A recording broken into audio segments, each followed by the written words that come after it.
ফুরফুরা দরবার শরীফ থেকে আওলাদে মুজাদ্দিদুজ্জামান জনাব হযরতুল আল্লামা পীরজাদা মুফতি ইমরান উদ্দিন সিদ্দিকী আল কুরাইশি হুজুর পীর কেবলা, তারপরে আমাদের দেগঙ্গা থেকে প্রবীণ আলেমে দ্বীন এবং যে সমস্ত ওলামায়ে দ্বীনগণ পূর্বে আলেমে দ্বীনেরা খিদমত করেছেন ময়দানে, অনেকেই অসুস্থতার কারণে বাড়িতে বসে আছেন, অনেকে দুনিয়া থেকে চলে গিয়েছেন। আল্লাহ তাদের কবরকে হাজারো করোড়ো রহমত দিয়ে নুরানি করে দিন।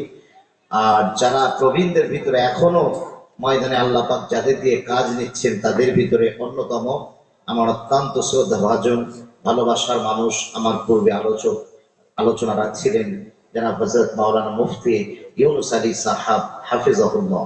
তারপরে আমার পরে আসবেন আপনাদের দক্ষিণ 24 পরগনা থেকে কুলপি থানা, সেখান থেকে আমার বন্ধু বর জনাব হযরত মাওলানা মুফতি বাকি বিল্লাহ সাহাব, তিনিও আসবেন। তারপরে আপনারা রয়েছেন এবং আপনাদের এলাকার কৃতি সন্তান, আপনারা জানেন বহু দূরে ছিলেন বর্ধমানে, এখন আপনাদের কাছাকাছি এসেছেন।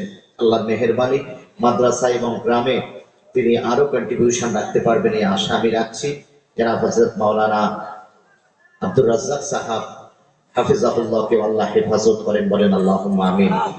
সম্মানিত উপস্থিতি, এমন একটা সময় আমরা মাইকে মুখ দিয়েছি, ঠিক যে সময়ে বর্তমান ভারতবর্ষের পরিস্থিতি কিন্তু খুব একটা ভালো নয়। বর্তমান পৃথিবী দুটো ভাগে বিভক্ত হয়ে গিয়েছে, দুটো ভাগ। পৃথিবীর অন্য কোনো কালার নেই, কোনো রং নেই, কোনো বর্ণ নেই, পৃথিবীতে কোনো ক্লাসিফিকেশন নেই। দুটো ক্লাসিফিকেশন, ফার্স্ট একটা হচ্ছে ইসলাম, আর একটা অপরদিকে অ্যান্টি ইসলাম। কি গো, কথা ঠিক না বলুন?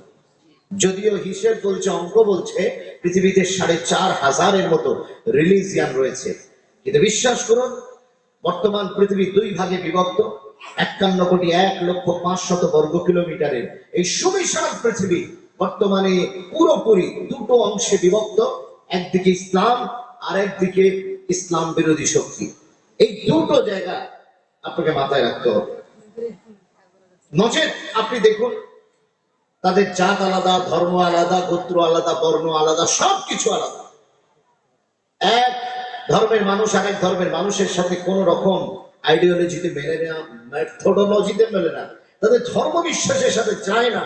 কিন্তু তারপরও যখন ফিলিস্তিনে আক্রমণ চলছে, ঠিক সেই সময় ইসরায়েলের পাশে সারা পৃথিবী এসে দাঁড়িয়ে গেছে। কথা ঠিক বলছি না? বলছি। তো সুতরাং দেখা যাচ্ছে ইসলাম একদিকে আর সারা পৃথিবী আর একদিকে। মনে রাখবেন, তারপরেও ইসলাম কি শেষ হয়ে যাবে বলে মনে হচ্ছে? এই জন্য বলেন শেষ হয়ে যাবে। এর পূর্বে হালাকু খাঁ এসেছিল, চেঙ্গিস খাঁ এসেছিল, বিশ্বাস করুন তাতারিরা এসেছে, মঙ্গলরা এসে ইসলামের ইতিহাস যদি আপনারা পড়েন, মাত্র ৩ দিনে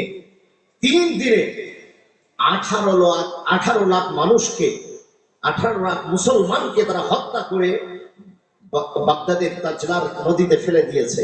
এবং তাজলার নদীতে ৩ দিন ব্যাপী কোনো পানি প্রবাহিত হয়নি, বরং মুসলমানের রক্ত প্রবাহিত হয়েছে। বাগদাদের বড় বড় ইসলামিক ইনস্টিটিউশন, আর্কাইভটাকে পুরো ধ্বংস করে দেওয়া হয়েছে, ইসলামিক খাজানা যেখানে ছিল। কিন্তু তারপরেও মনে রেখে দেন, তারা ভেবেছিল যে ইসলাম আর উঠে দাঁড়াতে পারবে না। আমি একটা কথা বারবার বলি যে ইসলামের উপরে সূচনা থেকে পর্যন্ত যত আক্রমণ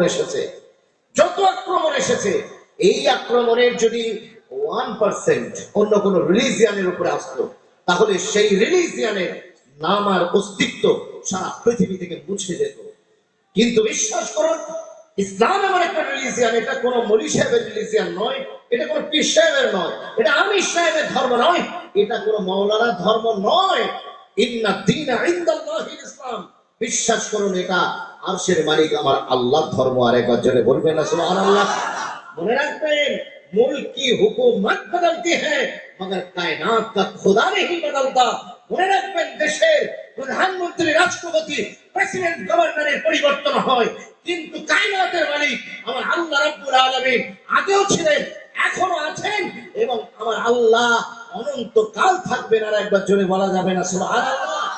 বিশ্বাস করুন, আজকে মিডিয়া ইসলামের পিছনে, আমেরিকা ইসলামের পিছনে, ব্রিটেন ইসলামের পিছনে, ফ্রান্স ইসলামের পিছনে, ওয়েস্টার্ন কান্ট্রিজ গুলো ইসলামের পিছনে, এমনকি সারা পৃথিবীর যত বড় বড় নিউজ চ্যানেল, CNN, BBC থেকে শুরু করে আপনি HBC, সারা পৃথিবীর যেখানেই যাবেন যত বড় বড় নিউজ চ্যানেল আছে, কি ইলেকট্রনিক মিডিয়া, কি প্রিন্ট মিডিয়া, সবাই পড়ে আছে ইসলামের পিছনে। আমি আপনাদের জিজ্ঞাসা করতে চাই, সবাই ইসলামের পিছনে, ইসলাম সামনে না পিছনে? বলবেন না সুবহানাল্লাহ? আরেকটু জোরে বলবেন না সুবহানাল্লাহ? বিশ্বাস করুন, সেদিনও আবু জেহেল, আবু লাহাব, তারা ইসলামের পিছনে লেগেছিল, তারা পিছনেই পড়েছিল। ইসলাম আগে ছিল সেদিনও। আজও আবু জেহেলের, আবু লাহাবের পিছনে দেয় দাওলাত অ্যারাউন্ড দ্য ওয়ার্ল্ড, সারা পৃথিবীর দৃষ্টিভঙ্গিতে তারা লেগে আছে। ইসরায়েলের মতো, আমেরিকার মতো কান্ট্রিগুলো ইসলামের বিরুদ্ধে কাজ করে যাচ্ছে দিনরাত। মনে রেখে দেন, তারা ইসলামের বিপক্ষে যেভাবে কাজ করছে, তারা ভাবছে ইসলামকে পিছনে ফেলে দেবে। যেহেতু তারা ইসলামের পিছনে পড়েছে, আল্লাহ তাদেরকে এখনো পিছনে রেখে দিয়েছে। আর এই ভারতবর্ষের জমিনে এখানেও ইসলামের পিছনে পড়েছে কিছু লোক। কখনো বাবরিকে নিয়ে নিচ্ছে, কখনো জ্ঞানব্যাপীর উপর আক্রমণ চলছে, কখনো তাজমহলকে তেজমহল বলে সেটাকে একটা নতুন ভাবে রূপ দেওয়ার পরিকল্পনা করছে। মনে রাখবেন, মনে রাখবেন, मुसलमानों न घबराओ, खुदा की शान बाकी है। मुसलमानों न घबराओ, खुदा की शान बाकी है। अभी इस्लाम जिंदा है, अभी कुरान बाकी है। ये काफिर क्या समझते हैं, ये काफिर क्या समझते हैं, अभी तो करबला के आखिरी मैदान बाकी है। जोरे বিশ্বাস করুন, আপনি আমাদের সাথে লড়াই করে পেরে উঠবেন, কিন্তু ইসলামের সাথে লড়াই করে পেরে উঠতে পারবেন না। আপনি মুসলমানকে আক্রমণ করে শেষ করে দিতে পারবেন, কিন্তু ইসলামের উপরে আক্রমণ করে ইসলামকে দাবানো যাবে না। কারণ ইসলামটা মুসলমান এরা ঠিকা নিয়ে বসে নেই। ইসলামকে যিনি উরুজ দান করেন তিনি অন্য কেউ নন, তিনি হলেন আরশের মালিক আমার আল্লাহ। আর একবার জোরে বলবেন না সুবহানাল্লাহ? আর একটা নতুন ইনফরমেশন আপনাদেরকে দিই, ইতিহাসের ছাত্র হিসেবে বলে যাই, মনে রেখে দেন, সারা পৃথিবীতে যে জাতির একবার আমরা বলি উরুজ এবং জাওয়াল, আমরা বলি উত্থান আর পতন, কিন্তু মনে রাখবেন যে জাতির একবার পতন হয়েছে সেই জাতি আর দুবারা ঘুরে দাঁড়াতে পারেনি। সারা পৃথিবীতে দুবারা ঘুরে দাঁড়াতে পারেনি। আপনি সারা পৃথিবীর ঐতিহাসিক মানচিত্রের দিকে তাকান, হিস্টোরিক্যাল আপনি অ্যানালাইসিস করুন, দেখবেন কোন জাতি যদি একবার পতন ঘটে যায় সেই জাতি দ্বিতীয়বার আর ময়দানে দাঁড়াতে পারে না। কিন্তু একমাত্র মুসলমান এমন একটা জাতি, এরা পতন হয়েছে, আবার উরুজ পেয়েছে, আবারও পতন হয়েছে, আবারও তারা বিশ্বের সেরা শীর্ষস্থানী ময়দানে গিয়েছে। আর একবার জোরে বলবেন না সুবহানাল্লাহ? এর কারণ কি? এটা আমাদের কারণে নয়, আমরা যার সাথে লেগে আছি, যে রিলিজিয়নের সাথে লেগে আছি, সেই ইসলামের খাতিরে আল্লাহ মুসলমানদেরকে উরুজ দেন। আর ইসলাম ছেড়ে দিলে আল্লাহ মুসলমানদেরকে জাওয়াল পজির করে দেন। বিশ্বাস করুন। সুতরাং মুসলমান আজকে যারা এসেছি, সেই ইসলামের দামান ধরার জন্য এসেছি। আজকে এই মাদ্রাসা আমাদেরকে সেই দার্সি দিচ্ছে, সেই টিচিং এবং সেই এডুকেশন এই মাদ্রাসা আমাদেরকে দেয়। আল্লাহ যেন কবুল করে নেন। আমি আলোচনা রাখবো, তার আগে আপনাদের সকলকে একটু বলি মোহাব্বতে একটু দরুদ শরীফ। আল্লাহুম্মা সাল্লি আলা, মাশাআল্লাহ মাশাআল্লাহ, আরেকটু জোরে, ওয়া আলা আলি সাইয়্যিদিনা নজমুল উয়ুনি ইসমু মুহাম্মদ সাল্লাল্লাহু আলাইহি ওয়াসাল্লাম। জি, রাসূলের নাম কত প্যারা নাম, মুহাম্মদ। আমার সাথে বলুন মুহাম্মদ, আমার সাথে বলুন মুহাম্মদ। ঠোঁটের দিকে খেয়াল করুন, মুহাম্মদ। ये कितना प्यारा नाम है ये। अल्लाह बोलছেন, तो बाद में मेरे हबीब का नाम लेगा, पहले एक होंठ दूसरे होंठों को आपस में चूमेगा। जोरे बोलবেন না सुभान अल्लाह। मोहम्मद कितना प्यारा नाम है ये। বিশ্বাস করুন, शम्मे खुदा हमारा नबी, बस्मे खुदा हमारा नबी, नबीजुल वरा हमारा नबी, कौनैन का मौला हमारा नबी, अब्दुल्लाह का दुर्र यतीम हमारा नबी, हिरा का मकी हमारा नबी, खैरुल कुरुन हमारा नबी, अब्दुल हिरा का मकी हमारा नबी, बस्मे खुदा हमारा नबी, नबीजुल वरा हमारा नबी, शम्मे खुदा हमारा नबी, खैरुल वरा हमारा नबी, नज्म खैरुल हुदा हमारा नबी, नूरुल हुदा हमारा नबी, नबीजुल वरा हमारा नबी, काली कमली हमारा नबी, है पाला वाला हमारा नबी। अरे बजरे वाला जाबे ना सुभान अल्लाह। বিশ্বাস করুন, এই নাম কিতনা প্যারা है। সৌদি আরবের লোক যখন আমার হুজুরকে অ্যাপ্রিশিয়েট করে, তখন কিভাবে তারা নাচ পড়ে, তারা বলে নজমুল উয়ুনি ইসমু মুহাম্মদ নূরুল কুলুবে ইসমু মুহাম্মদ। পাকিস্তানে চলে যান, পাকিস্তানের লোক তারা বলে আঁখো কা তারা নামে মুহাম্মদ, দিল কা উজালা নামে মুহাম্মদ। আপনি আমেরিকায় চলে যান, সুইজারল্যান্ডে যান, জাপানে যান, ক্যালিফোর্নিয়া যান, অক্সফোর্ডে যান, ফরেনাররা যখন আমার হুজুরকে ইমানের কালমা পড়িয়ে যখন হুজুরের শানে কিছু বলতে চায়, তখন তারা কিভাবে বলে? তারা বলে star of my eyes name of Muhammad, light of my heart is name of Muhammad. আর আমরা তো বাঙালি, অনেকের ভিতরে মিসকনসেপশন আছে, আমাদের কেউ আবার কি কোশ্চেনও করে, বলে তোমরা বাঙালি না মুসলমান? কাঁঠালের আমসত্ব যেমন হয় না, বিশ্বাস করুন সোনার পাথর বাটি যেমন হয় না, তেমনি কোশ্চেনের কোনো হাতা মুন্ডু কিছু খুঁজে পাওয়া যায় না।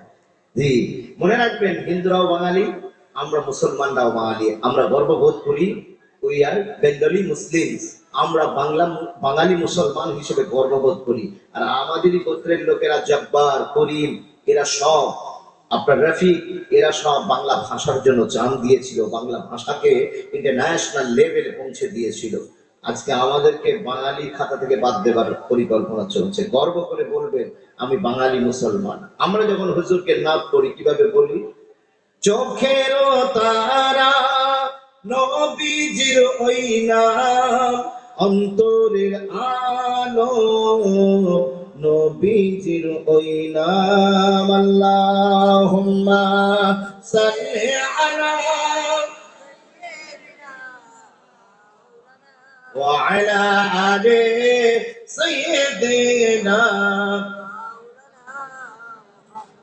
وقال الله تعالى في كلامه المجيد والفرقان الحميد كتاب أرسلناه إليك لتخرج الناس من الظلمات إلى النور.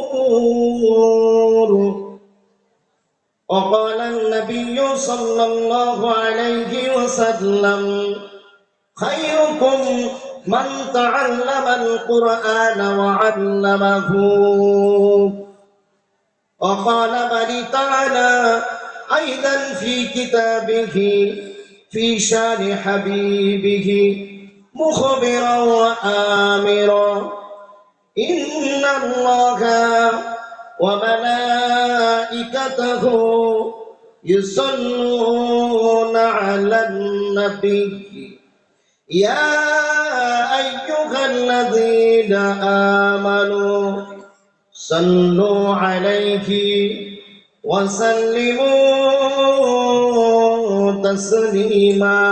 اللهم صل على وعلى آل سيدنا। মঞ্চ উপবিষ্ট এলাকার রেসপন্সিবল পার্সোনালিটি, সামনে উপবিষ্ট আমাদের দিন দরদি, ইসলাম দরদি, ওয়েল এডুকেটেড আমার শ্রোতাবৃন্দ, বিশেষ করে আমার টিনেজার যারা এসেছেন, ইয়ঙ্গার্স যারা এসেছেন, যারা এই দিনের মাহফিলকে বড় মহাব্বত করেন, আমি দোয়া করছি আল্লাহ তাদের সিনাকে হেদায়েতের নূর দিয়ে যেন নূরানি বানিয়ে দেন, বলেন আল্লাহুম্মা আমিন। আমার মুরব্বী বাবাজিদের আল্লাহ নেক হায়াত আতা করেন, বলেন আল্লাহুম্মা আমিন। পর্দার আড়ালে আমাদের respected moms and sisters who attended this amazing program, যারা এসেছেন এই আলোচনা শুনতে, পর্দার আড়াল থেকে আমাদের সেই সম্মানিত মা ও বোনেদেরকে আমরা আন্তরিক অভিনন্দন জানাচ্ছি। আমাদের বেলেগাছি সিদ্দিকিয়া সাইফুদ্দিন সিদ্দিকিয়া হেফজুল কোরআন মাদ্রাসার এই প্রোগ্রামে সম্মানিত উপস্থিতি, আজকে এমন একটা সময় আমি আপনাদের খিদমতে এসেছি, ঠিক রাত 12টার পরে, যে সময় মানুষকে শয়তান টেনে টেনে ধরে। আমরা আমাদের এমন একটা সময়, এটা রাতের নাজুক অবস্থা, খুবই কঠিন অবস্থা। এই সময় সারা পৃথিবীর মানুষ ঘুমে আচ্ছন্ন হয়ে যায়। বিশ্বাস করুন, আর যেভাবে ঠান্ডা কদিন আবার নতুন করে পড়েছে, অনেকেই অনেক অনেক ব্যক্তি আছেন তারা ঠান্ডার কাছে হেরে গিয়েছে, কিন্তু আপনারা খুশনসিব, আল্লাহ পাক আপনাদেরকে আপনাদের কাছে ঠান্ডাকে হার মানিয়ে দিয়েছেন, বলুন না সুবহানাল্লাহ। আপনারা, আজ তো লোক বলে যে আমি এত কেজি চাগাতে পারি, এমিয়া ভার চাগানো ইট ডাজন্ট ম্যাটার, ওয়েট চাগানো এটা কোনো ব্যাপার নয়, ওটা ওটা হাতিও চাগাতে পারে, গাধাও চাগাতে পারে, ওজন চাগানো এটা কোনো ব্যাপার নয়। কিন্তু মনে রাখবেন, ভোরবেলা ঘুম থেকে উঠে ফজরের ওয়াক্তে কম্বল চাগানো, নিজের গা থেকে সরানো, এটা অনেক বড় তাকতের প্রয়োজন আছে। তো আজকের এই গভীর রাত্রে আপনারা সেই কাঁথা কম্বলকে দূরে সরিয়ে দিয়ে এই প্রোগ্রামে এসেছেন। আল্লাহ যেন আপনাদের প্রত্যেকের মনের নেক নিয়তকে কবুল আর মঞ্জুর করে নেন, বলেন আল্লাহুম্মা আমিন। কিছুদিন আগে আমাদের মহল্লায় খুব বেশি লোকের কাছে ঘড়ি ছিল না, ঘড়ি ছিল না। একজন আরেকজনকে জিজ্ঞাসা করতো, what time is it man, এখন কটা বাজে, লোক জিজ্ঞাসা করতো। কারণ ঘড়ি কম ছিল, কিন্তু লোকের কাছে সময় ছিল। আজকে every single one of you, আপনাদের প্রত্যেকের হাতে ঘড়ি আছে, কিন্তু আজকে কারোর হাতে সময় নেই। কথা ঠিক বলছি না ভুল বলছি? কিন্তু তারপরেও আপনারা আপনাদের মূল্যবান সময়টা কেটে এই প্রোগ্রামে দিয়েছেন। আল্লাহ যেন আপনাদের এই মূল্যবান সময়ের যথাযোগ্য মর্যাদা এবং তার প্রতিদান যেন আদা করে দেন, বলেন আল্লাহুম্মা আমিন। যেহেতু মাদ্রাসা জালসা, আমি কোরআন কারীম থেকে ছোট্ট একটি আয়াতে কারিমা তেলাওয়াত করেছি এবং হাদিস পাক থেকে বিশ্বনবীর একটি গোল্ডেন ওয়ার্ড সেন্টেন্সেস আমি আপনাদের খিদমতে রেখেছি। এর উপরই আবর্তন করে আমার আলোচনা চলবে। আল্লাহ বলছেন, কিতাবুন আনজালনাহু ইলাইকা লিতুখরিজান নাসা মিনাজ যুলুমাতি ইলান নূর। আমার আল্লাহ বলছেন, এমন একটা কিতাব, I have revealed to you a book, এমন একটা কিতাব আমি আপনার উপরে নাযিল করেছি, লিতুখরিজান NASA Minaj যুলুমাতি ইলান Noor, so that you might bring the whole mankind, সমস্ত মানব জগৎকে আপনি বের করতে পারেন, out of the darkness into the light, আপনি অন্ধকার থেকে আলোর দিকে যেন নিয়ে যেতে পারেন। আর একবার জোরে বলা যাবে না? বিশ্বাস করুন, আজকে যে প্রোগ্রামে এসেছেন আপনারা কিন্তু আলোর দিকে এসেছেন।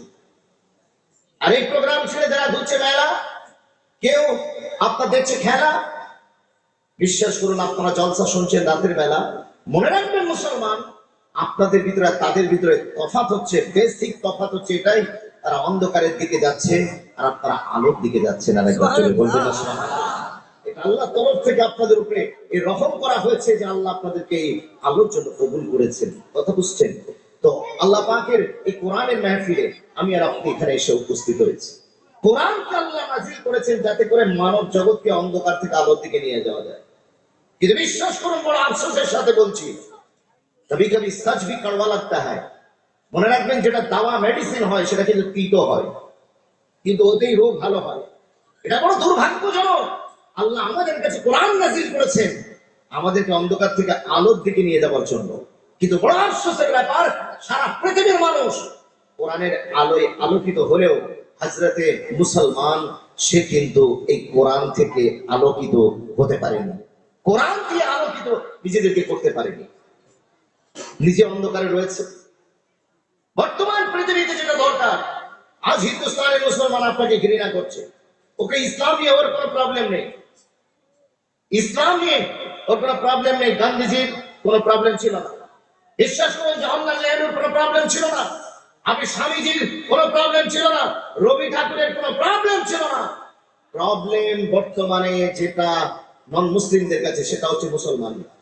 আমরা তাদের কাছে একটা বোঝা হয়ে গেছি। কি হয়ে গেছে? বোঝা হয়ে গেছে। গাছের পাতা যখন শুকিয়ে যায়, গাছের পাতা যখন শুকিয়ে যায়, তখন গাছ কি করে? গাছে জড়িয়ে রেখে দেয় না ফেলে দেয়? ফেলে দেয়। মনে রাখবেন, আজকে ভারতবর্ষের আমরা প্রায় কম বেশি 40 কোটির মতো মুসলমান রয়েছি। এই মুসলমানরা আমরা কি গাছের পাতার মতো শুকিয়ে গিয়ে দেশের উপরে বোঝা হয়ে গেছি? যার কারণে দেশের মেজরিটি কমিউনিটি আমাদেরকে ঝেড়ে ফেলতে চাইছে।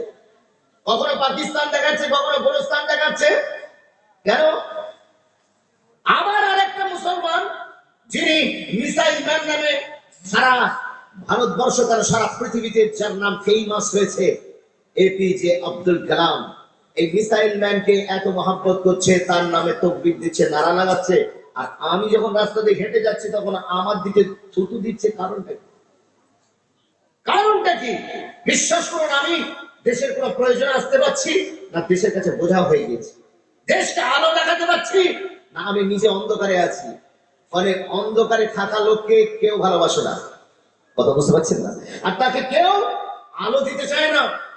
আপনি যদি দেশকে আলো দিতে পারেন, definitely your country will love you. আপনার দেশ আপনাকে সিনা জড়িয়ে ধরবে, আপনার দেশ আপনাকে মহাব্বত করবে। কিন্তু আপনি কি দেশের প্রয়োজনে আসতে পারছেন? আরে দেশের প্রয়োজন তো ছেড়ে দেন, দেশের প্রয়োজন ছেড়ে দেন। এক মুসলমান আর এক মুসলমানের কোন প্রয়োজনে এসেছেন আমাকে বলুন। আজকে মুসলমানের পয়সা হয়ে গেলে সে কি করে? চীনে একটা কাহাওয়াত আছে, চায়নারা বলে যদি তুমি 1 বছরের মধ্যে কোনো রেজাল্ট পেতে চাও তাহলে you have to be a farmer. আপনাকে চাষি হতে হবে, আপনাকে কাল্টিভেশন করতে হবে, চাষ করতে হবে। আপনি চাষ বসাবেন আর 1 বছরের মধ্যেই ফলাফল পাবেন। এই কথা ঠিক বলছি না? যদি আপনি 1 বছরে ফলাফল পেতে চান, আর যদি 10 বছরের মধ্যে আপনি ফলাফল পেতে চান, তাহলে আপনাকে গাছ বসাতে হবে। নারকেল গাছ 10 বছরের মধ্যে ফল দেবে। আপনি যে গাছগুলো আছে, আপনারা তো আমাদের চেয়ে বেশি বোঝেন এইসব গাছের লাইন। 10 বছরে আপনি গাছের ফল পেতে শুরু করবেন। কিন্তু যদি আপনি মনে করেন আমি ফলাফল পাবো 1 দিন 2 দিন নয়, আমি 100 বছর ধরে, 1000 বছর ধরে, তাহলে you have to set up an institution. আপনাকে তাহলে একটা ইনস্টিটিউশন, একটা প্রতিষ্ঠান কায়েম করতে হবে। কারণ একটা প্রতিষ্ঠান কায়েম করলে 100 বছর ধরে, 1000 বছর ধরে আপনার বাচ্চারা জাতিকে উপকৃত করতে থাকবে। জোরে বলুন না সুবহানাল্লাহ। আজকে মুসলমানের পয়সা হয়ে গেলে, মুসলমানের আমির যদি দেখতে চান তাহলে চলে যান বিয়ে বাড়িতে। বিয়ে বাড়িতে গিয়ে দেখবেন হুট খোলা গাড়ির উপরে বস যাচ্ছে আর উপর থেকে টাকা ছড়াচ্ছে। কথা বলে না, দেখেছেন তো নাকি গো? আপনাদের এদিকে এরকম হয় কিনা জানি না। আমাদের হাওড়া হুগলিতে চলে যান, আমাদের মেট্রিয়াপুরিতে চলে যান, গিয়ে দেখবেন এই তো কদিন আগে নিউজে হয়েছিল, দেখেননি? একটা ছেলে সে নাগরদোল্লা থেকে টাকা ছড়াচ্ছে। কথা বুঝতে পেরেছেন তো খবর? নাগরদোল্লা থেকে টাকা ছড়াচ্ছে হবু বউকে নিয়ে। তিনি নাগরদোল্লা থেকে উঠে কি শখ দেখুন, তার লাইফের এম হচ্ছে যে আমি যাকে বিয়ে করব তাকে বিয়ের আগে তাকে নিয়ে যেমন ওরা লিভিং করে, তেমনি আমরাও মুসলমানরা रसूलुल्लाहर গোলামরা আমরা দুনিয়াকে দেখাবো যে हम किसी से कम नहीं, इसलिए हमारा दिल में कोई कम नहीं। আমরা কি করতে পারি দেখো, তোমরা কি করেছো? তোমরা তো শুধুমাত্র কোন একটা পর নারীকে নিয়ে একসঙ্গে 2 দিন কাটাও, আর আমরা বিয়ের আগে আমরা দেখো তাদেরকে নিয়ে এমন খেলা খেলবো সারা পৃথিবীর লোক দেখতে পাবে যে মুসলমান জাতি বিয়ের আগে কেমন হারাম রিলেশনশিপে জড়িয়ে যায়, কেমন লাভ অ্যাফেয়ার্সে জড়িয়ে গিয়েছে, সেটা যাতে প্রমাণিত হয়। বিশ্বাস করুন, নাগরদোল্লা থেকে উনি হবু বউ জায়েজ আছে তো নাকি গো? কথা বলেন না। যার বিয়ে হয়নি তাকে নিয়ে চলে গিয়েছে নাগরদোলার উপর থেকে টাকা ছড়াচ্ছে। আর দুর্ভাগ্যজনক ভাবে সেটা আমার জেলার লোক, এটা হাওড়া জেলার লোক। কথা বুঝছেন? হাওড়া জেলার যুবক। এই অবস্থা, এই অবস্থা। মুসলমানের পয়সা বেশি হয়ে গেলে সে কি করে? নাগরদোলা থেকে টাকা ছড়ায়। মুসলমানের পয়সা বেশি হয়ে গেলে সে কি করে?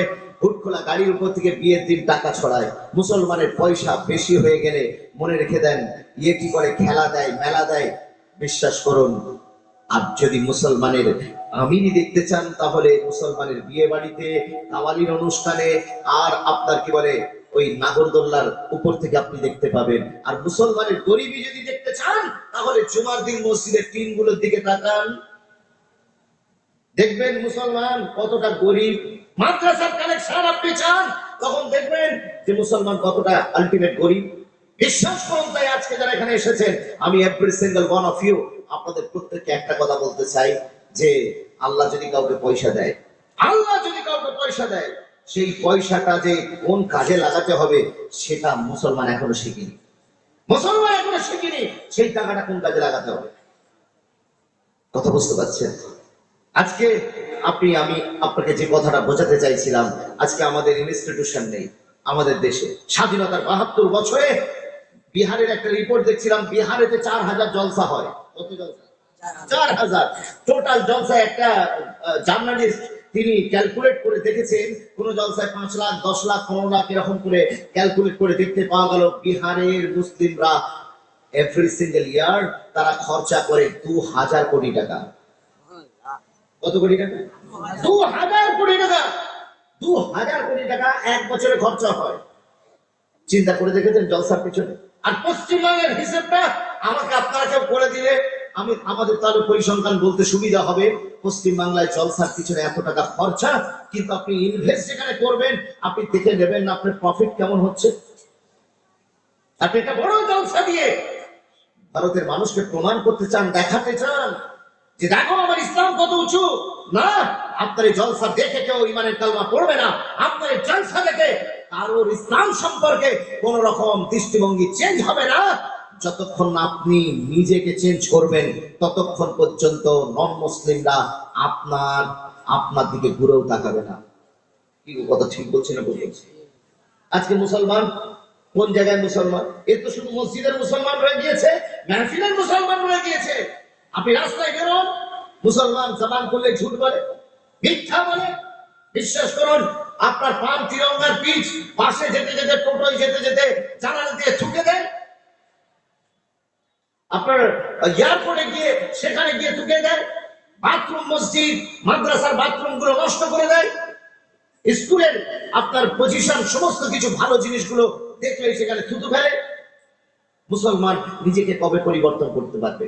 এই কোরআন আপনাকে আলো দিতে এসছে, আর এই কোরআন আপনার ঘরে থাকার পরেও অন্যরা আলোকিত হয়ে যাচ্ছে।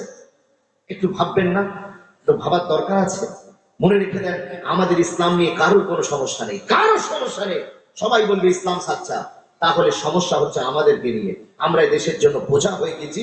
এই অন্ধকারময় দেশে যখন লাঠালাঠি আর ফাটাফাটি চলছে, যখন হিন্দু মুসলমানের একটা লড়াই লাগিয়ে দেওয়ার পরিকল্পনা চলছে, সেই সময় আলো দেখানোর কাজটা মুসলমানকেই তুলে নিতে হবে। আপনার হাতেই চারাগ নিতে হবে। মনে রাখবেন, দিয়া নিতে হবে আপনার হাতে। ওটা লাইটটা কিসের, এটা কোনো ব্যাপার নয়। আলো কে দিচ্ছে এটা বড় ব্যাপার নয়। টর্চ লাইট দিক আর আপনার রাস্তার হ্যালোজেন দিক, এটা কোনো ব্যাপার নয়। ব্যাপার হচ্ছে আলো দিচ্ছেন কিনা, এটা বড় ইম্পর্টেন্ট। যিনি অন্ধকারের মুসাফির, তার যেটা প্রয়োজন সেটা হচ্ছে এক টুকরো আলো। যে আলো দেবে সেই মুসাফির তাকে সিনায় জড়িয়ে ধরবে। আজকে ভারতের হিন্দু মুসলিম নির্বিশেষে কঠিন সমস্যার মধ্যে রয়েছে মুসলমান। তোমার কাছে কোরআনের মতো আলো থাকার পরও তুমি কেন দেশকে পথ দেখাতে পারছ না? প্রশ্ন এটাই, তুমি কেন দেশকে পথ দেখাতে পারছ না? বিশ্বাস করুন, ওরা আমাদের মসজিদ নিয়ে নিয়েছে, ওরা আমাদের নিজের নামাজের মুসাল্লা কেড়ে নিয়েছে, ওরা আমাদের বহু জায়গায় কোরবানির মতো ইবাদতকে বন্ধ করে দিয়েছে, নামাজ বন্ধ করে দিয়েছে। কিন্তু মনে রাখবেন, তারপরেও মুসলমান, আপনি তো রাসূলুল্লাহর গোলাম, রাসূলের গোলাম, আমার নবীর আদর্শ আপনি তো জানেন। বিশ্বাস করুন, আমার নবীকে আল্লাহ পাক ওমা আরসালনাকা ইল্লা রাহমাতাল লিল আলামিন করে পাঠিয়েছেন। जो आसी को अपने कमरे में छुपा ले, जो दुश्मन को भी जख्म खाकर दुआ दे, उसे और क्या नाम देगा जमाना, और रहमत नहीं तो फिर और क्या है। जरे बोलুন না সুবহানাল্লাহ। আপনি যদি রাসূলের উম্মত হন, তাহলে আপনার সিনায় একটু দয়া থাকবে, ভালোবাসা থাকবে। সেটা হিন্দু হতে পারে, মুসলমান হতে পারে। মুসলমান আরেক মুসলমান কে যেমন দয়া করবে, সাথে সাথে নন মুসলিমদেরকেও প্যার করবে, মহাব্বত করবে। আল্লাহ যেন তাদেরকে তৌফিক দেন, আমাদেরকে যেন সেই রাস্তার মুসাফির বানিয়ে দেন। বলেন আল্লাহুম্মা আমিন। আরেকটু জোরে বলেন না আল্লাহুম্মা আমিন। এ নওজোয়ান তরুণেরা, মনে রাখবেন, আমি আর আপনি যদি মুসলমান, সচ্চা মুসলমান না হতে পারি, কোরআনকে আঁকড়ে ধরে যদি লাইফ স্টাইলটা যদি লিড করতে না পারি, তাহলে মনে রাখবেন, শুধু আধার কার্ড, ভোটার কার্ড, ব্যাংকের বইতে মুসলমান থাকবো, আল্লাহর খাতায় মুসলমান থাকবো না। রাসূলুল্লাহর দরবারে উম্মতে মুহাম্মাদের খাতায় নাম থাকবে না। হাদিসদের রেজিস্টারে আমাদের নামটা মুসলমানের নামের তালিকায় থাকবে না। সেজন্য আমি আপনাদেরকে বলবো, কোরআন যখন আল্লাহ আপনার কাছে পাঠিয়েছেন, এত বড় ইনস্টিটিউশন আপনার এলাকায় রয়েছে, সুতরাং এই কোরআন দিয়ে নিজের জীবনকে আলোকিত করুন। যদি আপনি এই কোরআন দিয়ে উপকৃত না হন, তাহলে আমার আল্লাহ এই কোরআনটাকে আমার আল্লাহ নন মুসলিমদের কাছে পৌঁছে দেবেন, এবং নন মুসলিমদের কাছে পৌঁছে দিয়ে এই কোরআনের মাধ্যমে আমার আল্লাহ তাদের সিনাতে হিদায়াতের আলো জ্বালিয়ে দেবে।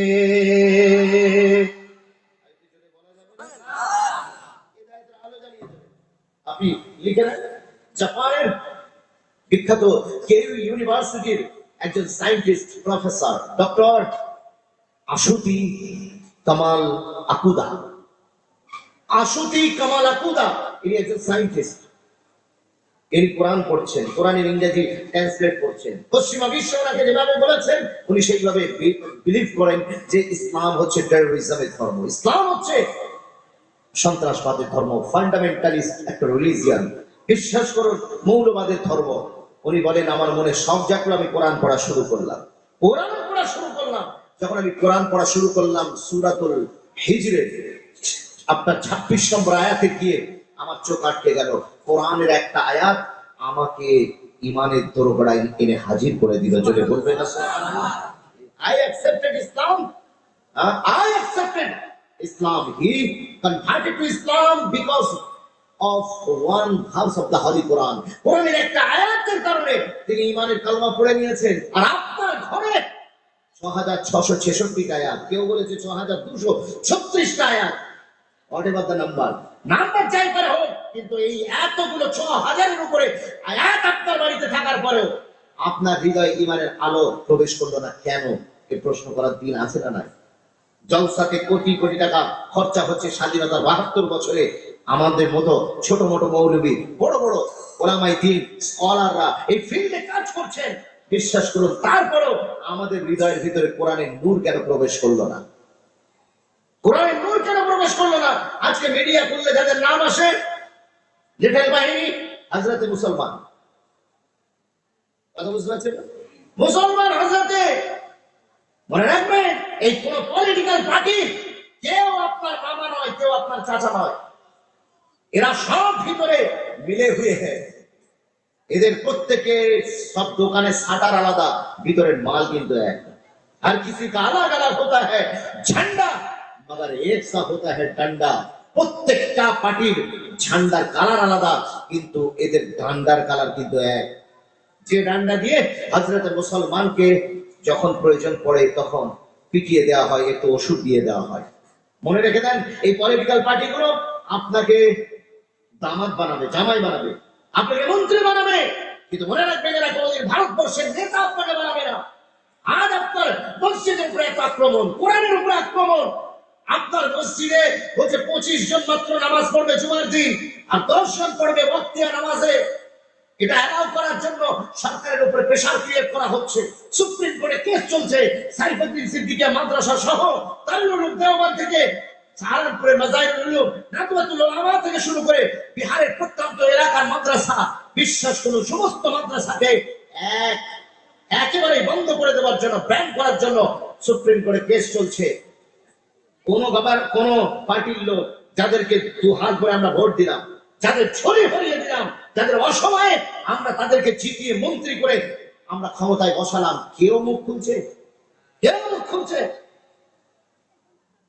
কোন সরকার, কোন দল, কোন মত, কোন বিরোধী পার্টি কেউ মুখ খুলছে না।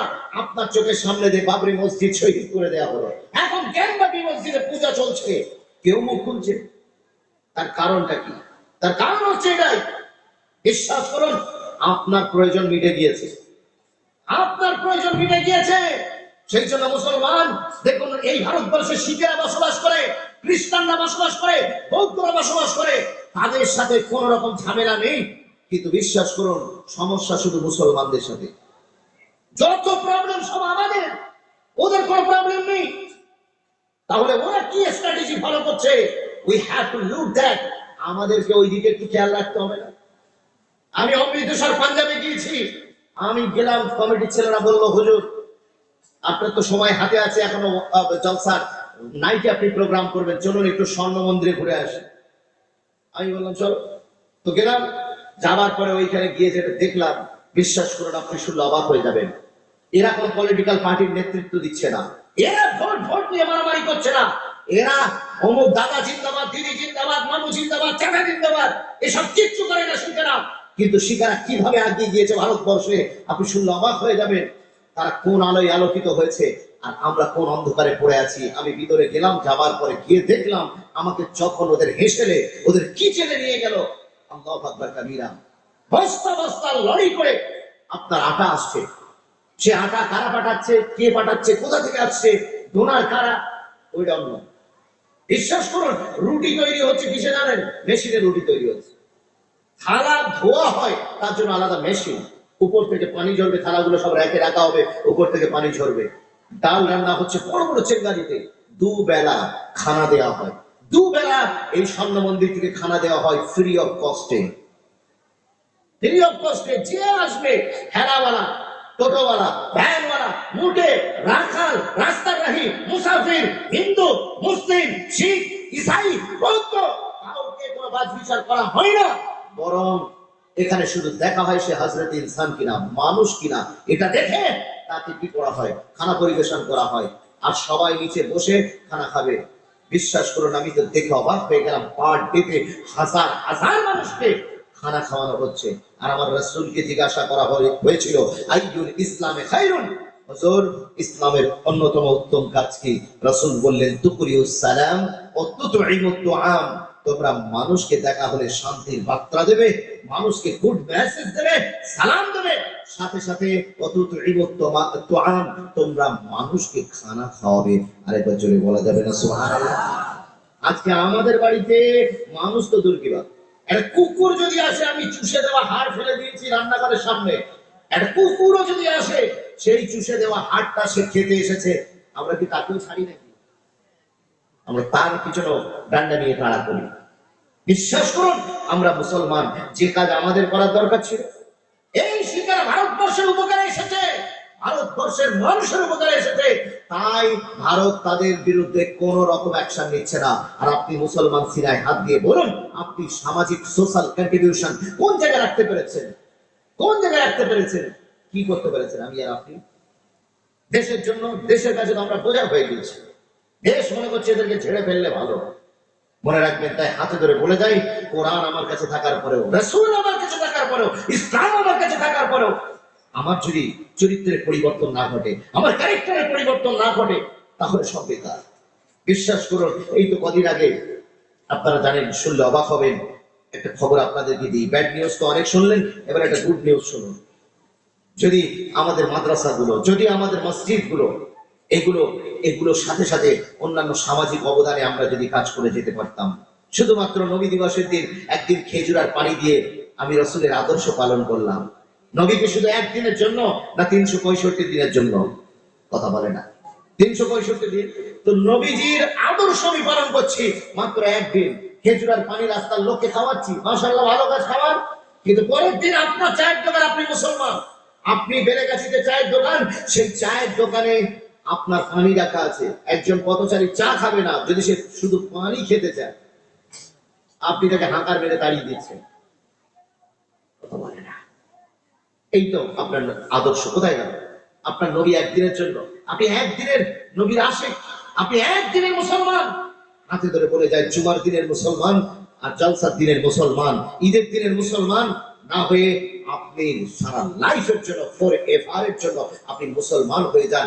বিশ্বাস করুন, এই দুনিয়া যদি আপনার বিপক্ষে দাঁড়িয়ে যায়, আমার হিন্দু ভাইয়ের মুখে দাঁড়িয়ে বলবে, हम तुझे कहीं नहीं जाने देंगे, हम सब एक साथ मिलकर हिंदुस्तान में रहेंगे। বলুন না সুবহানাল্লাহ। আপনি যখন মানুষের কাজে আসবেন, মানুষ তখন আপনার প্রয়োজন অনুভব করবে। আপনি আমি কোথায় কি করতে পেরেছি?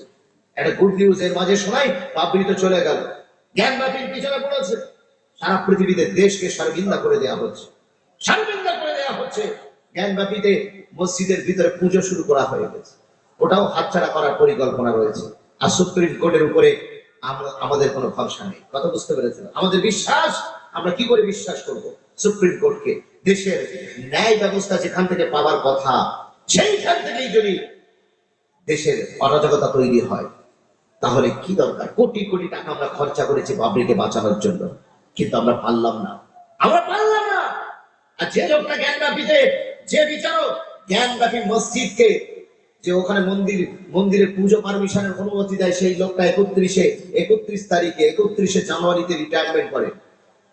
31 তারিখে তার শেষ দিনে তিনি রায়টা দিলেন, চলে যাওয়ার আগে তিনি রায় দিয়ে গেলেন, যাতে বিচারকের আমার চাকরি গিয়েছে যা, কিন্তু বিচারকের পরে এই চাকরির পরে যেন আমি আরো ভালো গভর্নমেন্টের কাছ থেকে পোস্ট পাই, কথা ঠিক কিনা? তিনি এই রায়টা দিয়ে চলে গেলেন, কিন্তু দেশের কত বড় যে ক্ষতি করে গেলেন হাতে ধরে বলে যায়। প্রত্যেকটা জায়গা থেকে যদি এইভাবে খোলা শুরু হয় না, 1993 একটা আইন আছে, 1993 একটা আইন আছে, যে কোনো রিলিজিয়াস প্যালেস যেটাই হোক না কেন, সে খ্রিস্টানদের হতে পারে, মুসলিমদের হতে পারে, হিন্দুদের হতে পারে, সেখানে যদি ওটা কায়েম থাকে তাহলে ওখান থেকে ওর চরিত্র ক্যারেক্টার পরিবর্তন করা যাবে না। কিন্তু এইসব আইনকে, সুপ্রিম কোর্টের আইনকে নজরআন্দাজ করে দিয়ে আজকে মুসলমানকে কিভাবে কোণঠাসা করা যায় তার পরিকল্পনা চলছে। মুসলমান মনে রাখেন, অযোধ্যা মসজিদ শহীদ হয়ে গেল, বাবরি মসজিদ শহীদ হয়ে গেল। সুপ্রিম কোর্ট নির্দেশ দিয়েছে 5 একর জমি মুসলমানরা পাবে অযোধ্যার ধান্নিপুরে। মনে রেখে দেন মুসলমান, ওখান থেকে হয়তো সূচনাটা শুরু হবে। ধান্নিপুরে চলে যান, অযোধ্যার ধান্নিপুরে গভর্নমেন্ট করে দিয়েছে। তো সুপ্রিম কোর্ট গভর্নমেন্টকে 5 একর জমি দিতে বলেছে। উত্তরপ্রদেশ সুন্নি ওয়াকফ বোর্ড সেখানে আরো 6 একর যোগ করেছে, টোটাল 11 একর জমি মুসলমানরা মসজিদ করবে। মসজিদটা কেমন হবে জানেন? মসজিদটা যেমন তাদের বক্তব্য, মনে তামান্না, বিশ্বের সেরা মসজিদ আমরা বানাবো। জোরে বলুন, বিশ্বমানের মসজিদ হবে। জি, ধান্নিপুরে তাদের প্ল্যান, তারা যেটা বলছেন, বিশ্বাস করুন তারা কি পরিকল্পনা করেছে শুনলে অবাক হয়ে যাবেন। ওই 11 একর জমির ভিতরে শুধু মসজিদ নয়, ওখানে মসজিদে দোয়া হবে। তারা বলছে দোয়ার সাথে আমরা দাওয়া সেন্টারও খুলবো, এখানে ক্যান্সার হসপিটাল খুলবো। আর সেই ক্যান্সার হসপিটালে শুধু মুসলমানের চিকিৎসা হবে না, যে কোনো নন মুসলিম সে যদি আসে তাহলে তাকেও ফ্রিতে চিকিৎসার ব্যবস্থা করে দেওয়া হবে। যদি বলেন শুধু তাই নয়, ওখানে কালচারাল ডেভেলপমেন্টের জন্য মেডিকেল কলেজ থেকে শুরু করে ইঞ্জিনিয়ারিং কলেজ পর্যন্ত মসজিদের এই সীমানার ভিতরে, এরিয়ার ভিতরে সেটাও গড়ে তোলা হবে। এবং একটা ক্যান্টিন করা হবে, যেভাবে শিখেরা গুরুদুয়ারেতে তারা খানা বিতরণ করছে, তেমনি ওই মসজিদের গ্রাউন্ডে একটা ক্যান্টিন তৈরি হবে, যে ক্যান্টিন থেকে ভেজিটেবল ফুড সাপ্লাই করা হবে এভরি সিঙ্গেল ডে। প্রতিদিন 3000 থেকে 5000 লোককে ফ্রিতে খানা বিতরণ করা হবে। বলুন বিশ্বাস করুন। তার মসজিদটার নাম দিয়েছে কত চমৎকার, মসজিদটা আমার রাসূলুল্লাহর নামে, মোহাম্মদ বিন আব্দুল্লাহ মসজিদ। জোরে বলেন না সুবহানাল্লাহ। এর মাধ্যমে মেসেজ দেওয়ার চেষ্টা হচ্ছে যে এই মসজিদ মোহাম্মদ বিন আব্দুল্লাহর নামে, আমার রাসূলুল্লাহর আদর্শ, অভুক্তকে খানা দাও, বস্ত্রহীনকে বস্ত্র পরাও, যার চিকিৎসার প্রয়োজন তার পাশে গিয়ে দাঁড়াও, দুস্থ অসহায় মানুষের পাশে গিয়ে দাঁড়াও। বিশ্বাস করুন, হযরতে আবু তালেবের শের আমার মনে পড়ে যাচ্ছে, যখন মক্কায় বারিশ হতো না, ওই সময়তে আবু তালেবের কাছে লোকেরা এসে বললেন যে আপনি তো কাবার মোতাবাল্লি, আমরা আমাদের লাত, উজ্জা, হাবল, মানব এদেরকে ডেকে আমরা অনেক ডেকেছি, কিন্তু পানি আসেনি। আপনি একটু কাবার মোতাবাল্লি হয়ে একটুখানি আপনি আমাদের জন্য প্রার্থনা করুন। উনি ওই সময়তে আপনার আমার নবী, ছোট্ট বয়স, রাসূলুল্লাহকে কোলে তুলে নিলেন। কোলে তুলে নিয়ে চললেন কাবার দেওয়ালের কাছে। কাবার সেহরে দাঁড়িয়ে হুজুরের উস্ত মোবারক, হুজুরের পিঠ মোবারক কাবার দেওয়ালে লাগালেন। লাগিয়ে তিনি আরবিতে 2 লাইন শের পড়েছিলেন। তিনি বলেছিলেন, কি বলেছিলেন? বিশ্বাস করুন, তিনি আমার রাসূলের শানে নাত একটা পড়েছিলেন। হযরতে আবু তালেব আকাশের মেঘের দিকে তাকিয়ে, وَأَبْيَضًا يُسْتَسْقَى الْغَمَامُ بِوَجْهِهِ سِمَالُ الْيَتَامَى عِصْمَةٌ لِلْأَرَامِلِ। তিনি বলেছিলেন, আকাশের মেঘ, তুমি তো বহুদিন হলো বর্ষণ করো নাই। আমাদের লোকেরা অনেকবার তোমাকে, তোমার কাছে কাকুতি মিনতি করেছে, তোমার চোখ থেকে পানি ঝরে নাই, তুমি বর্ষণ করো নাই। আজকে আমি যে ভাতিজাটাকে এনেছি, এই ভাতিজাটা এত সুন্দর, আবিয়ানা, তার গায়ের রং এত চিত্তে কালার, এত হ্যান্ডসাম দেখতে, এত বিউটিফুল দেখতে, এত কিউট দেখতে, এত অসম দেখতে, এত অ্যামাজিং দেখতে। এই বাচ্চাটার চেহারার দিকে গোরে গোরে রঙকে তোলে, ভাতিজে কে ওসিলে সে বারিশ হো যা। জোরে জোরে বলুন না সুবহানাল্লাহ। হযরত আবু তালেবের এই শের পড়তে দেরি, লোকেরা বলছেন আমরা ঘরে যেতে পারিনি, প্রত্যেকেই বাড়িতে যখন ঢুকছি পুরো আমাদের জামা কাপড় ভিজে গিয়েছে, আমরা বাড়িতে প্রবেশ করেছি। এই শেরের ভিতরে 30 লাইনে যেটা বলেছেন, তিনি বলেছেন আমার ভাতিজার ওসিলায় তুমি বৃষ্টি বর্ষিত হও।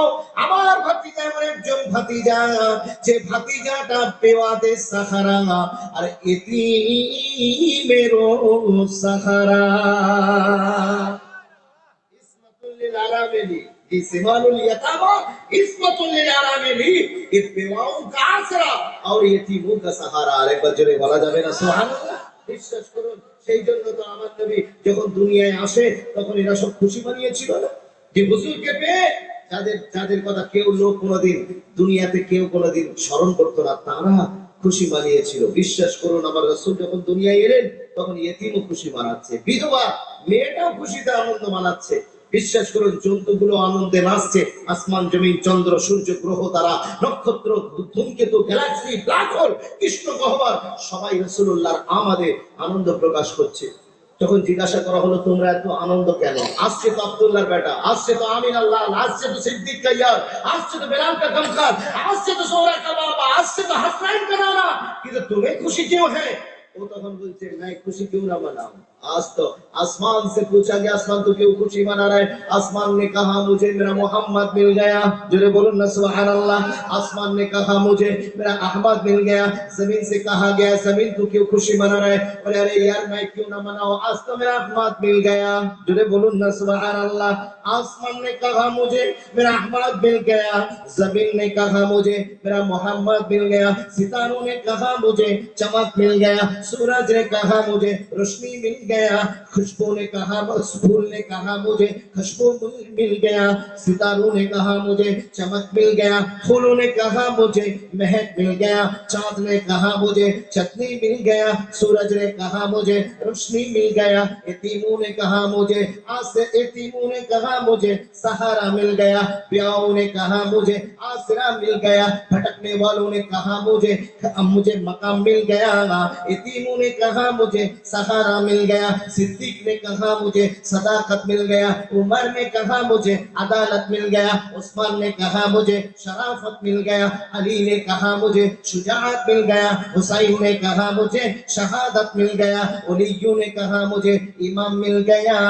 और कुल नबियों ने कहा, मोहम्मद मिला तो हमें इमाम मिल गया। আরো জোরে বলা যাবে না? আজকে तमाम পৃথিবীতে রাসূলুল্লাহর এই সিরাতকে সামনে রাখুন, রাসূলের এই সিরাতকে সামনে রাখুন। রাসূল কি নির্দেশ দিয়েছে? হুজুরের রঙে রঙিন হয়ে যান, পাটির রঙে রঙিন নয়। আজকে ভারতে আপনার প্রয়োজন পড়বে, রাত 12টার সময় হিন্দু ভাই বিপদে পড়লে নিজে গিয়ে হাজির হয়ে যান, নিজে হাজির হয়ে যান, তার সাহায্যে এগিয়ে যান। বিশ্বাস করুন, আপনার জায়গা আপনার আপনার বাড়িতে যদি কেউ কোনো নন মুসলিম আসে, সে যদি ভুখা থাকে, আপনি তাকে খানা দিন। আপনি কেন দিচ্ছেন না? অযোধ্যার ওই মসজিদ থেকে নতুন যেটা প্রপোজড প্ল্যান, তাদের পরিকল্পনা রয়েছে, ওই মসজিদে পৃথিবীর সবচেয়ে বড় কোরআন শরীফ রাখা হবে। কোরআন শরীফটার আয়াতন হচ্ছে 31 ফুট। কথা বুঝতে পেরেছেন? জি, বিশ্বাস করুন, আবে জমজমের পানি দিয়ে ধৌত করে সেই ঈদ নিয়ে আসা হচ্ছে সৌদি আরব থেকে। মনে রেখে দেন মুসলমান, শুধু তাই নয়, যেদিন ইনাগ্রেশন হবে সেই দিন কাবা শরীফের প্রধান ইমাম তিনি এসে ওই মসজিদের ইমামতির দায়িত্ব পালন করবে। ওনাদের বক্তব্য যে আমরা দেখিয়ে দিতে চাই যে আমাদের মসজিদ তোমরা কেড়ে নিয়েছো, কিন্তু আমরা তোমাদের জন্য আমাদের মসজিদের দরওয়াজা আমরা খুলে দিতে চাই। জোরে বলবেন না সুবহানাল্লাহ? বিশ্বাস করুন, আজকে তুমি যদি অধম হও, তাহলে আমি উত্তম হব না কেন? এটাই তো রাসূলের আদর্শ। ওরা যদি অধম হয়, আপনি উত্তম হবেন না কেন? মনে রাখবেন, আবু জেহেল এত হুজুরের উপর অত্যাচার করেছিল, আবু লাহাব অত্যাচার করেছিল, তাইফের লোকের অত্যাচার করেছিল, কিন্তু হুজুর আবার তাদের জন্য দুটো হাত তুলে বদদোয়া করেছিলেন। তুমি কি দোয়া করেছিলেন? জি, আপনারা সেই নবীর উম্মত। জি, সেই নবীর উম্মত। মনে রাখবেন, আপনার নবীর মহাব্বত ভালোবাসা আপনার সিনাতে আছে, সেই মহাব্বতের চারাগ আপনি দুনিয়ায় বন্টন করুন, তাকসীম করুন। আজকে মুসলমান, আপনাকে সমাজের জন্য কিছু করতে হবে, সমাজের জন্য, সোসাইটির জন্য একটা ভালো প্রতিষ্ঠান করুন, একটা ভালো প্রতিষ্ঠান গড়ে তুলুন। আজকে আমাদের লোকেরা তারা প্রতিষ্ঠান করতে চায় না। আমি শুরুতেই বলেছিলাম, এটা যেহেতু প্রতিষ্ঠানের জলসা, এই রাম মন্দির হলো, হিন্দু ভাইদের কাছ থেকে চাঁদা চাওয়া হলো, রাম মন্দিরের জন্য চাঁদা দেওয়া হয়েছে, হিন্দু ভাইরা দিলগুলো দান করেছে, বড় বড় শেখ আছে, পয়সা তো ওদের কাছে আছে, মুকেশ আম্বানি ওদের, অনিল আম্বানি ওদের, জিন্দাল মিত্তাল ওদের, সবাই ওদের, পয়সা ওদের কম আছে, ওরা ওদের ধর্মস্থান করছে, আমাদের কিছু বাধার আছে নাকি? আমাদের কোনো দুঃখ নেই। ওরা ওদের ধর্মস্থানের জন্য চাঁদা দিচ্ছে। কত টাকা চাঁদা দিয়েছে শুনলে মাথায় হাত পড়ে যাবে। ওদের চাঁদা উঠেছে 3700 কোটি টাকা। কত কোটি? 3700 কোটি টাকা। যে ব্যাংকের অ্যাকাউন্ট নাম্বার দেওয়া হয়েছিল, পরবর্তীতে ঘোষণা করেছে ব্যাংকের লোকেরা, তারা বলেছে আর টাকা পাঠাবেন না। কারণ প্রত্যেকটা অ্যাকাউন্টের একটা ক্যাপাসিটি থাকে, সেই ক্যাপাসিটি ওভারকাম করে গিয়েছে। আর টাকা বাড়ানোর দরকার নেই। 3700 কোটি টাকা এদেশের হিন্দু ভাইয়েরা, মায়েরা, বোনেরা রাম মন্দির নিজেদের ধর্মস্থানকে কায়েমের জন্য তারা দিল খুলে দান করেছে। এটা তাদের বাবা পাওয়ার যোগ্য, যেহেতু তারা তাদের ধর্মস্থানকে নিজেদের সিনা দিয়ে বাঁচাতে চাইছে। কিন্তু বড় আফসোস লাগে মুসলমানদের জন্য, মুসলমান মেলার পিছনে খরচা করবে, খেলার পিছনে, টি-20 খেলার পিছনে খরচা করবে, পার্টির মিটিং মিছিলে পার্টির লোকেদের, পার্টির নেতাদেরকে ঘুষ দেবে, উৎঘুষ দেবে, এমপি হওয়ার জন্য, এমএলএ হওয়ার জন্য, প্রধান হওয়ার জন্য, বিশ্বাস করে গুন্ডা পুষবে, মদ খাওয়ার জন্য পয়সা দেবে। কিন্তু একটা প্রতিষ্ঠানের জন্য 500 টাকার ওয়াদা করে 200 টাকা ধরিয়ে দেবে। এই কথা বুঝতে পারছেন না? হাতে ধরে বলে যাই, তার মানে এটা বুঝবেন না যে আমরা মুসলমানরা পারি না। আমরা মুসলমানরা দেখিয়ে দিয়েছি। কদিন আগে কলকাতার 25 বছরের যুবক, নাম হলো অ্যাডভোকেট ওয়ালি রহমানি, একেবারে যুবক ছেলে ওয়ালি রহমানি, সে উম্মিদ করেছে যে বাংলার মুসলমানদের জন্য আমি কিছু কাজ করতে চাই। একটা বিল্ডিং বানিয়েছে, শুধুমাত্র একতলা ছাড়তে পেরেছে, আর পয়সা তার কাছে নাই। তার আশা বিরাট, স্বপ্ন বিরাট। মনে রাখবেন, আপনার সাফল্যর আয়তন ঠিক তত বড়ই হবে, আপনার স্বপ্নের আয়তন ঠিক যত বড় হবে। আপনি যত বড় স্বপ্ন দেখবেন, ঠিক তত বড়ই সফলতা পাবেন। ওই বাচ্চা ছেলে, কত বছর? 25 বছরের ছেলে, 25 বছরের ছেলে, উনি ভিডিও মেক করলেন, একটা সোশ্যাল মিডিয়াতে একটা ভিডিও দিয়ে বললেন, আমি মানুষের কাছে দূরে দূরে গিয়ে মুসলমানদের আর্থসামাজিক শিক্ষা সংস্কৃতির উন্নতির পক্ষে কাজ করার জন্য মানুষের দরওয়াজায় গিয়ে আমি হেরে গিয়েছি, আর পাচ্ছি না। আমি এই মেসেজ দিচ্ছি ভারতের মুসলমানদের কাছে, যত পারেন শেয়ার করেন। বিশ্বাস করুন, তিনি বলেছেন, আমি আপনাদের কাছ থেকে 1 লাখ টাকা চাইবো না, 1000 টাকা চাইবো না, আমি 500 টাকারও ডিমান্ড করবো না, আমি 200 টাকারও ডিমান্ড করবো না। আমার মেসেজ, আমার এই ভিডিও যার কাছে পৌঁছাবে, সে আমার অ্যাকাউন্টে 100 টাকা করে দেবে। কত টাকা? 100 টাকা করে দেবে। বিশ্বাস করুন, এই বলে মেসেজ ছেড়ে দিয়েছে যে আমি পশ্চিম বাংলার বাঙালি মুসলমান ছেলেদের একটু উন্নতি শিখরে দেখতে চাই, তাদের আইপিএস দেখতে চাই, আইএস দেখতে চাই, তাদের বিসিএস ক্যাডার দেখতে চাই। মুসলিম জাতি, তোমাদের পয়সা আল্লাহ কম দেয়নি, আর যদি বেশি নাও দেয়, অন্তত 100 টাকার কম দেয়নি। তোমরা যদি পসিবল হয়, তাহলে 100 টাকা করে তোমরা আমাকে দাও। বিশ্বাস করুন, উনি বলছে আমার দরকার 10 কোটি টাকা। কত দরকার? আমার যে প্ল্যান, আমি যে প্ল্যান করেছি, সেই প্ল্যান অনুযায়ী 10 কোটি টাকা দরকার। 10 করোড়, 10 কোটি টাকা দরকার। আপনারা আমাকে 100 টাকা করে দেবেন। বিশ্বাস করুন, উনি বলছেন প্রথম 5 দিন ঘোষণার অ্যানাউন্সমেন্টের প্রথম 5 দিনের ভিতরে 5 কোটি টাকা ওনার অ্যাকাউন্টে জমা পড়ে গিয়েছে। জোরে বলুন, আইতে জোরে বলবেন না সুবহানাল্লাহ। দিয়েছে কারা? হাদিসতারা না আপনারা? কথা বলে না। মুসলমানই দিয়েছে, এদেশের বাঙালি মুসলমানরা দিয়েছে, এদেশের মুসলমানরা দিয়েছে। 100 টাকা করে দিয়ে 5 দিনে 5 কোটি। এমন সময় ব্যাংক থেকে ওনার অ্যাকাউন্টকে ফ্রিজ করে দেওয়া হয়েছে। কারণ ব্যাংক ভাবছে, ব্যাংক তো একটা সিস্টেমে চলে, অ্যালগরিদমে চলে, সে ভাবছে প্রত্যেকটা লোকের অ্যাকাউন্ট থেকে 100 করে টাকা ডিডাক্ট হয়ে যাচ্ছে। What's going on here? কি চলছে? নিশ্চয়ই কেউ হয়তো স্ক্যাম করছে। এই চিন্তা করে ওনার অ্যাকাউন্টকে ফ্রিজ করে দিয়েছে, স্টপ করে দিয়েছে। কোনো টাকা পাঠালে আর টাকা ঢুকছে না। উনি কি করলেন? আর একটা নেক্সট ভিডিও বানালেন, সেখানে অনেক পরিষ্কার করে দিলেন যে আমার ওই অ্যাকাউন্টে টাকা পাঠাবেন না, এই অ্যাকাউন্টে নতুন আমি অ্যাকাউন্ট খুলেছি, এই অ্যাকাউন্টে আপনারা টাকা পাঠান, আমার 10 কোটি টাকা লাগবে।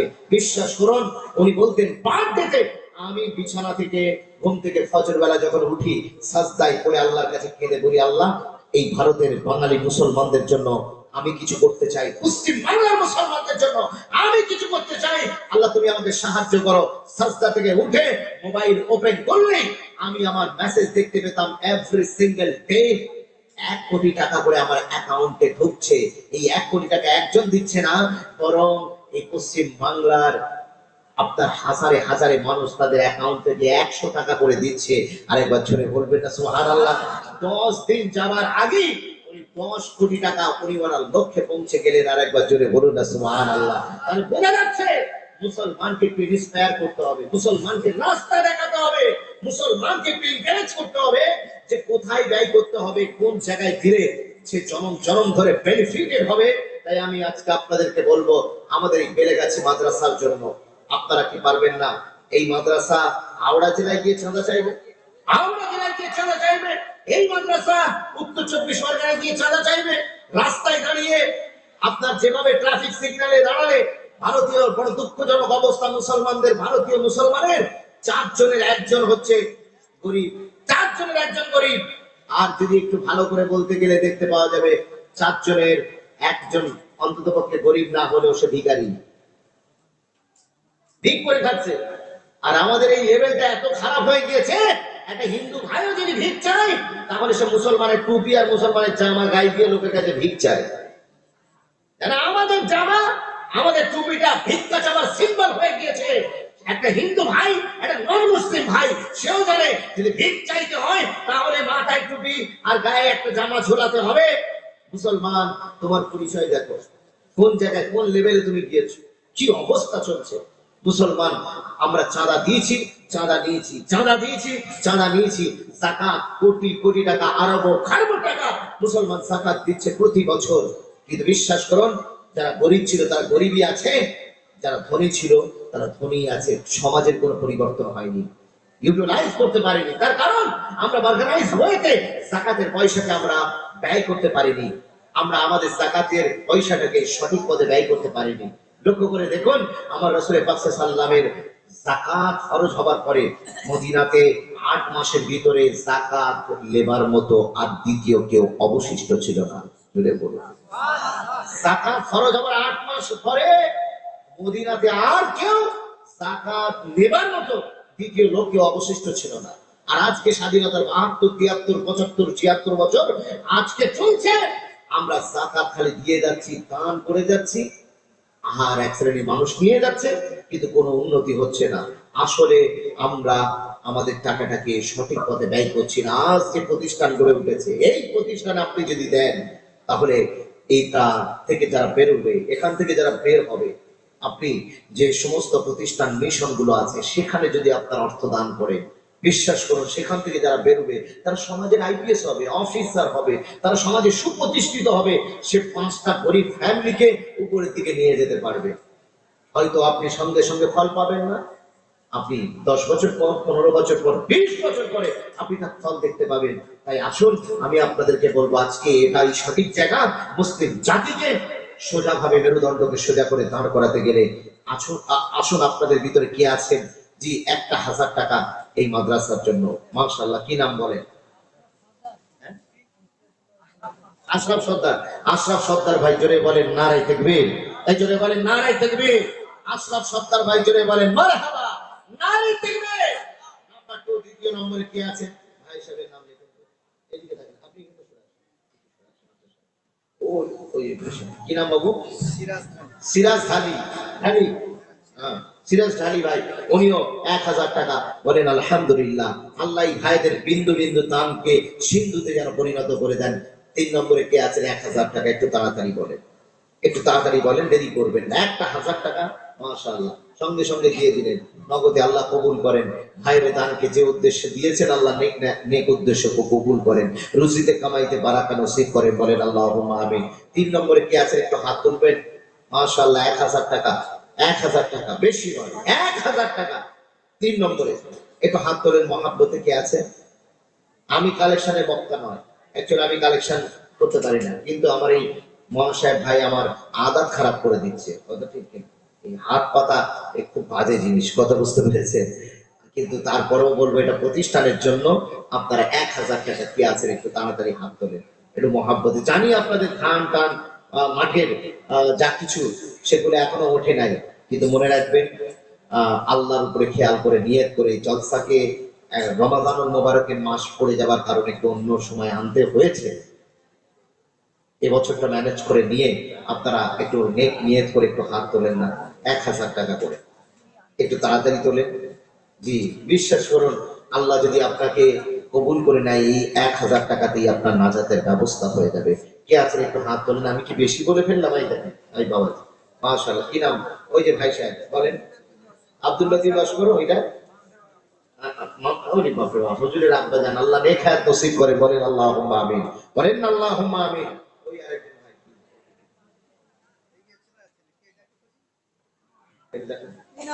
কি নাম বলেন? সালামত না? সালামত, সালামত ভাই, উনি 1000 টাকা দেবে। মাশাআল্লাহ। আমার এই বাবু 200 টাকা দিয়ে গেলেন। আল্লাহ দানকে কবুল করেন, বলেন আল্লাহুম্মা আমিন। আর কি আছেন বলেন, কজন হলেন? জি, 4 জন মাত্র হয়েছে। 10 জন করে দিই 1000 টাকা করে, একটু হাত তোলেন না। 10 জন করে দিই, একটু মহাব্বতে হাত তোলেন। আমি জানি প্রতি বছরই আপনারা দেন, হ্যাঁ, একটু হাত তোলেন 1000 টাকা করে, এক্ষুনি হয়ে যাবে ইনশাআল্লাহ। এমন কোনো ব্যাপার নয়।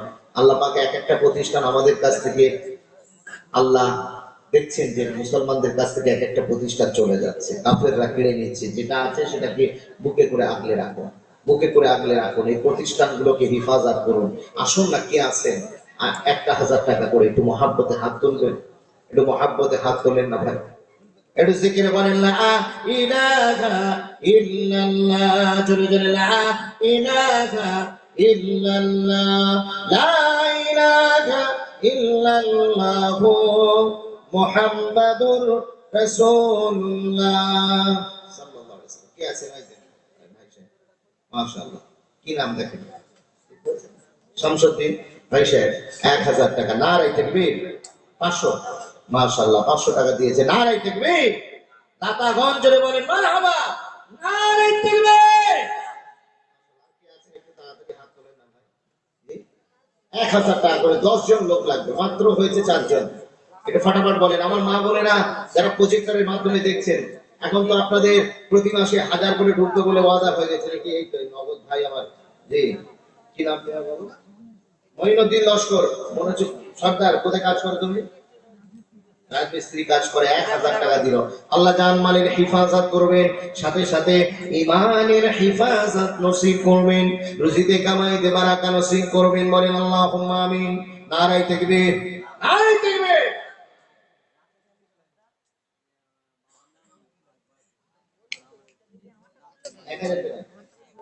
রাকেশ আলী সরকার, উনি 1000 টাকা দেবেন। আল্লাহ কবুল করেন, আল্লাহ যেন কবুল করে না। যে উদ্দেশ্যে দিলেন, আল্লাহ মনের মাকসাদকে কবুল করেন, বলেন আল্লাহুম্মা আমিন। আমার এই আরেক যুবক ভাই 1000 টাকা নিয়ে এসেছেন, আল্লাহ কবুল করেন, আল্লাহ আমার ভাইকে কবুল করেন, যে উদ্দেশ্যে দিয়ে গেলেন। যুবকরা